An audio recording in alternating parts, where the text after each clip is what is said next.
Hi, I'm Jessica. And I'm Jansen. And we're part of the spoken spoken word poetry team.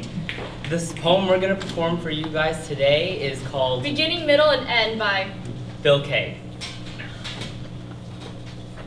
Every great story has a beginning, middle, and end, not necessarily in that order. We are all great stories. Chapter 389. The girl, still hair short and fingers too long, is 98 years old, sits at the restaurant alone. The stranger next to her is eating something that looks vaguely delicious. She takes her fork, sticks it in his meal, and takes a bite. She says, "I'm 98 years old. Go ahead and say something, jerk face."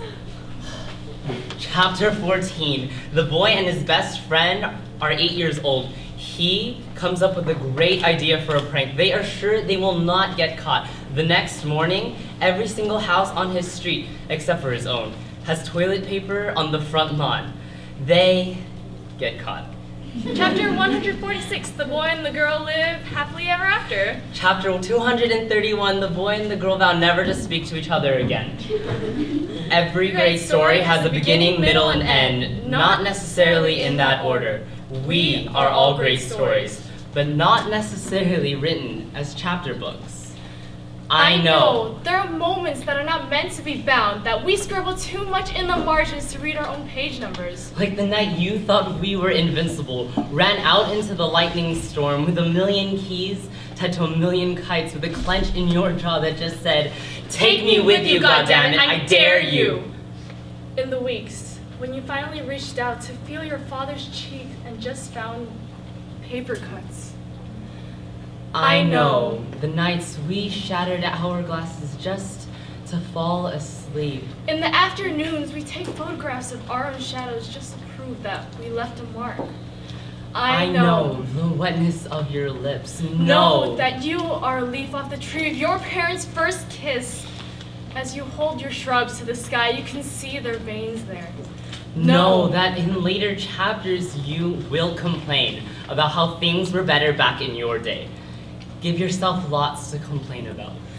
Know that your legs were made to run, your bones are made to heal. So let yourself fall so deeply in love, you do not know which way is up. Knowing that one day you might fall out, know exactly which way is down, and call your mother crying like the first day you were born. Baby, she will call you. Baby, it's okay. Every great story has a beginning, middle, and end, not necessarily in that order. Chapter 178. The boy too old to cherish his birthdays, yet too young to celebrate them, uses his fist to punch his own reflection, breaks his hand back into the opposite of a fist. A conch shell, see? He brings it to his ear and can hear the ocean of his own bloodline. Stand up, boy, not just with your legs. You! Be your own story, 600 words per minute. You! Glasses by age 7. You! Never stop to read the back cover, even though you know what happens in the end.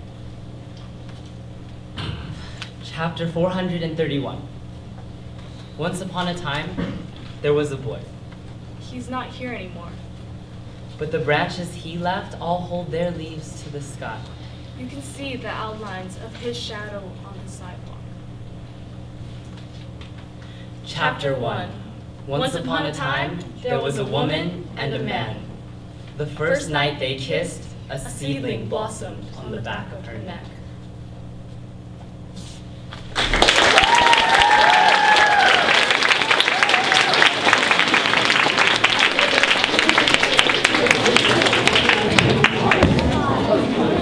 Wasn't that pretty? Wasn't that pretty?